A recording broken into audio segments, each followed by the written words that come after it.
Sensation Alpes. Sensation Alpes. La radio de Prades-de-Lissomans. Prades-de-Lissomans. Prades-de-Lissomans. 50 ans de ski.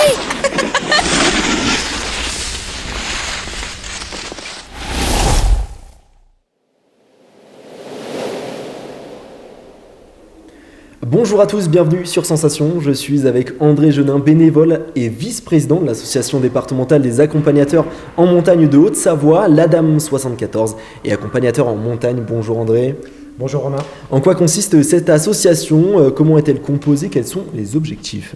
Alors, c'est un regroupement d'accompagnateurs en montagne au niveau de la Haute-Savoie. On est à peu près 480 accompagnateurs.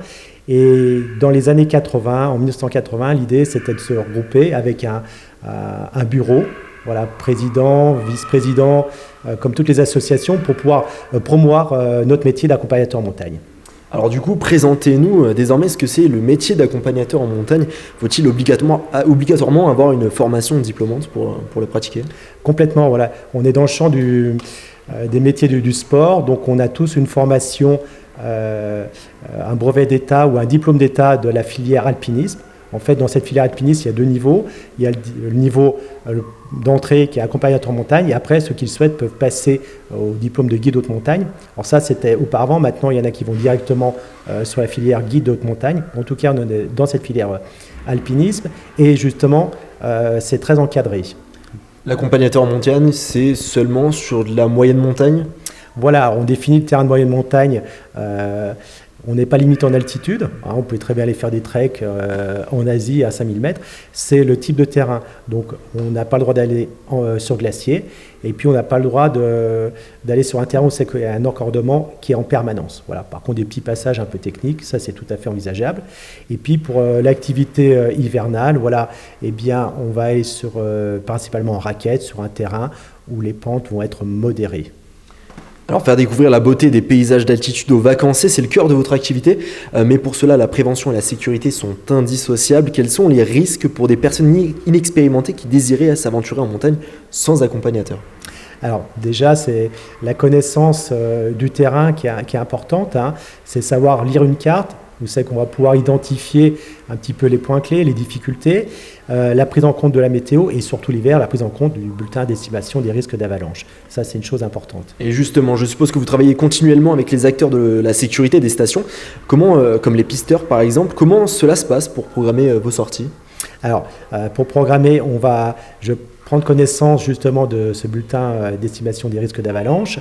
On va regarder aussi la météo, qui est un facteur important, hein, et en fonction du niveau des personnes, on va pouvoir envisager des options. Et c'est vrai que sur le terrain, avec l'expérience maintenant, on s'aperçoit que moi j'ai toujours un plan B. Voilà, je ne pars jamais avec un seul itinéraire en tête. Je sais que j'aurai deux itinéraires, et en fonction du déroulement, parce que la montagne, il faut le rappeler, le risque zéro n'existe pas, et surtout la météo, les conditions changent très rapidement. Donc là, c'est important d'avoir toujours cette anticipation dans l'itinéraire.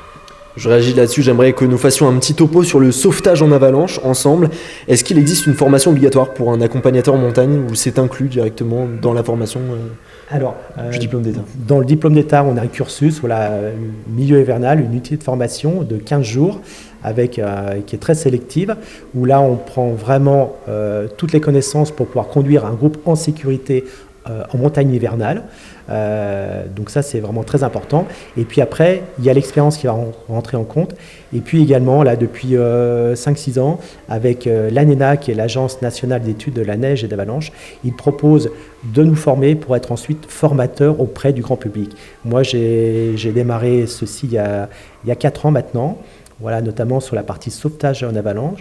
L'idée, c'est de proposer des temps de formation de demi-journée au grand public, et là ça fonctionne très bien, parce que justement l'idée c'est de sensibiliser très très largement à un prix qui est très modique.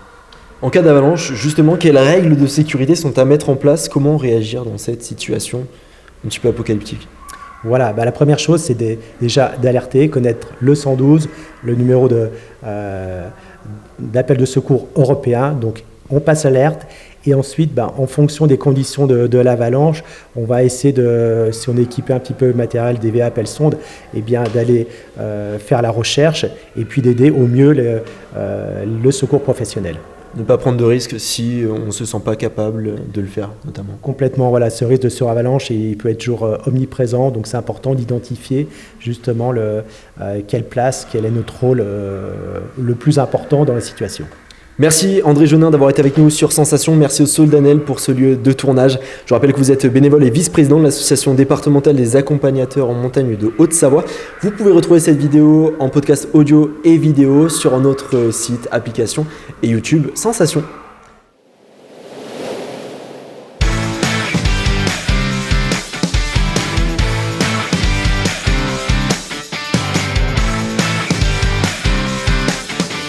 Près de Lissoman. Près de Lissoman, 50 ans de ski.